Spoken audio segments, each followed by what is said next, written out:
నాన్నగారు మీతో మాట్లాడాలి. సాయంత్రం వస్తాను కదా, అప్పుడు మాట్లాడదాం. లేదు, ఇప్పుడే మాట్లాడాలి. ప్రసన్న, నువ్వు వెళ్ళు, నేను వస్తాను. ఏంటి మాట్లాడు. నాకు ఆస్తిలో వాటా కావాలి.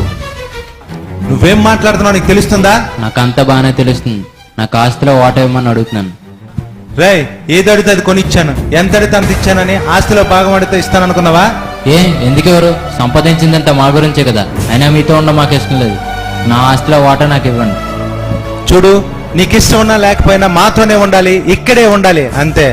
ఇక్కడే ఉండి మీతో మాటలు పడాల్సిన అవసరం నాకు లేదు. మీ గౌరవం మీకు దక్కాలంటే నా ఆస్తిలో వాటా నాకు ఇవ్వండి, లేకపోతే కోర్టులో కేసు పెడతాను.